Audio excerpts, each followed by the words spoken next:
Good evening, my name is John Kelly. I'm 46 years old and I'm from Gourock. I'm going to discuss my routine.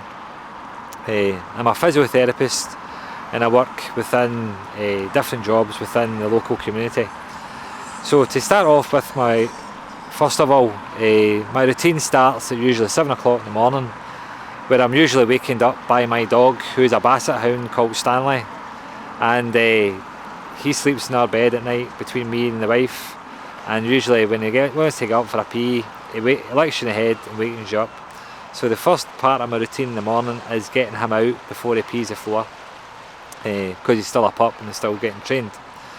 So I usually take him out for a wee quick walk, get him to go to the toilet, then bring him back in, and during that time my kids started up. I've got 4 children, and the 4 of them usually either I prepare their breakfast or the wife prepares their breakfast for them, and that's the start of my day.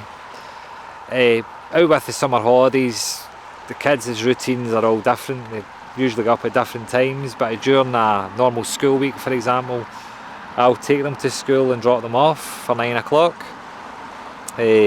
One goes to a primary school, the other 3 go to a secondary school, and usually it's quite a military operation to get them ready in time to get to school. Not so much the youngest 3, but my oldest girl takes a hell of a lot of time getting herself just perfect for school. Not in terms of academically, more physically, doing her hair and her eyes, and if anything remotely goes wrong with that, it can delays. Usually get into work about 9 o'clock, and I'm going to discuss one of my jobs is the Centre Independent Living, which is a community-based rehab team which has physiotherapists, occupational therapists, dietitians and so on. And what their job is to go and see patients within the community to offer domiciliary physiotherapy. So during this time, the usual type of patients I would get is people who can't make it outside their house, or they're maybe housebound, and they might have, say, fractures, or they might have recovering from an operation, or they might have fallen, or they might be elderly. So usually what I would do is I would go out and assess them depending on what the condition is, and give them advice or exercises, or if they're, say, off their feet, you're trying to get them back to balancing and walking normally, provide walking aids and so on.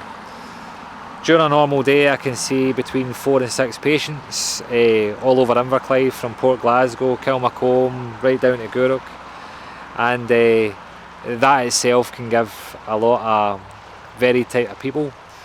Within the community, if there are a few interesting patients, people who have been maybe housebound, or people with 20 cats, or people who have got maybe psychiatric issues or whatever.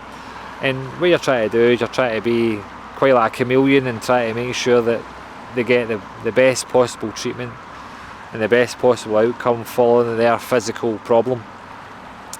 Usually I finish this job at 4 o'clock at night, 4 o'clock in the afternoon, sorry, and I have a couple of private jobs I can attend to, and I either go to Ardgowan Hospice or I go to the Little Sisters of the Poor, which is 2 private jobs that I have, and depending on what day of the week it is, I'll go to one of them.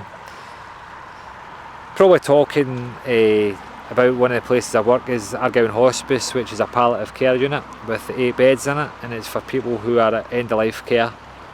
And what we offer is end-of-life care. Usually the palliative people usually are dead within 4 to 6 weeks as such, but with it, we also offer a sort of respite as well, where we do sort of optimisation of medication, so pain control, or they might get a bit of psychological input, or they might get the consultant changing medications, doing radiotherapy, things like that, and they also do a bit of physiotherapy. And as my role as a physiotherapist would be maybe doing chest physio for clearance of secretions for people that's got maybe lung cancer, or if you've got metastatic bone cancer, say for example in your pelvis, I might be assessing to see whether it's safe to mobilise this person. As you can imagine, if you have got cancer within your pelvis and you make the wrong call, the person can maybe fracture their hip or whatever, and unfortunately there's probably not much that could be offered orthopaedically to fix that, and that would maybe result in the person being off their feet or bedbound and having an additional pain that they maybe shouldn't have. So with that in mind, what I would do is review CT scans, information, MRIs, and see if we can make a sort of informed choice about whether or not it's safe to sort of mobilise this person. Usually do a couple of hours on there at night, and I could work to usually 5-6 o'clock at night, but sometimes I can work to 8 o'clock at night, depending on how busy I am, or depending on how long it takes to do a certain procedure.